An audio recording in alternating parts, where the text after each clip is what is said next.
Sobrang trending neto sa ibang bansa kaya gagawin ko dito sa aking higanting kawa kasi sobrang sarap neto. So let's go, gawin na natin. So meron na tayo dito mga marshmallow, biscuits, at iba't ibang klaseng mga nuts, butter, at powdered milk. So yun yung mga ingredients para makagawa nun. So umpisa na natin. Paglagay tayo ng butter. So tutunawin muna natin itong higanting butter na to. Malaking butter yung kailangan natin dito kasi napakarami natin gagawin. Kasi pamimigay din natin siya para matikman din ng mga taga dito itong nagtitrending ngayon sa ibang bansa. Ayan. So ito na po, tunaw na itong ating butter. So maglalagay na po tayo ng mga marshmallow.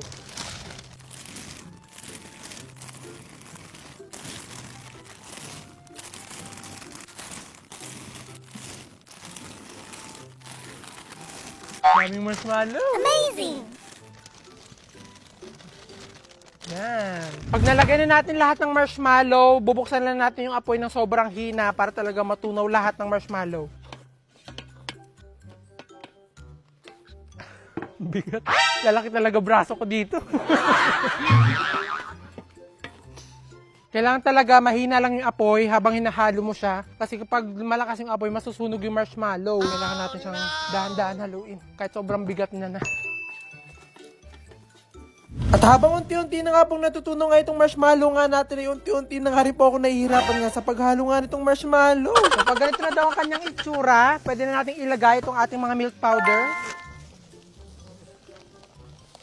Damihan natin para talagang sobrang sarap. Itong milk powder nga kasi ang magpapasarap nga dito sa gagawin nga natin. Kaya kailangan ko nga talaga itong damihan para talagang magustuhan ng mga pagbibigyan natin. At maya-maya nga lang po nung nailagay ko na nga yung milk powder, nagpatulong na nga ako sa paghalo nga dito. Kasi kailangan nga i-mix nga itong pinaka-milk powder dito sa ating tinunaw na marshmallow. At talagang binubuhos na nga namin yung buong lakas nga namin dito para talagang mahalo nga namin siya ng maayos. Ayan, so sa tingin ko okay na to. Pwede na natin dito ilagay yung ating mga biskwit at yung iba pa nating mga pampasarap.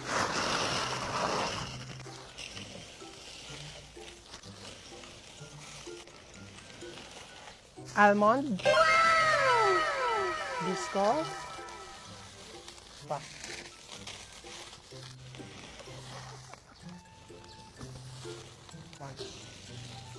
Tapos, haluin na natin siya gamit yung ating kamay. At nandito na nga po tayo sa exciting part nga po ng paggawa nga neto. Ito na po yung imimix natin yung mga nilagay natin sa tinunaw na marshmallow.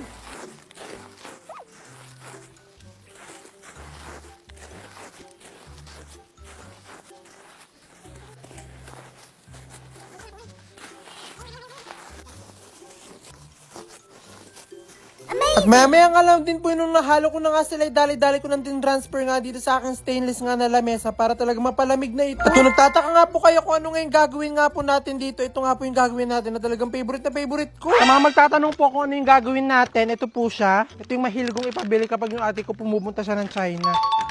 Ayan. Ito dapat yung magawa natin. Sa sobrang hilig ko nga po dito, talaga nag-search nga ako kung paano nga ito gawin. At nung nalaman ko talagang sabi ko, gagawin ko siya dito sa aking higanting kawa. At talagang dinamihan ko nga po talaga yung gawa ko ng ganito kasi mamimigay rin po natin ito. At maya-maya nga lang din po no, sa tingin ko ngayon okay na agad-agad ko na nga rin ito pinaghahati-hati para malaman nga natin kung nagawa ko nga yung favorite ko. Ito yung original. At ito naman yung ginawa natin. Diba? Hindi naman sila nagkakalayo ng itsura. Pero titikman natin kung sino mas masarap, kung ito bang ginawa ko o itong original. So tikman muna natin itong original. Sarap talaga. Tikman naman natin itong ginawa ko.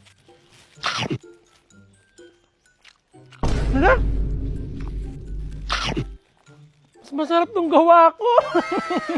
Masasakto lang yung lasa niya. Ito masarap.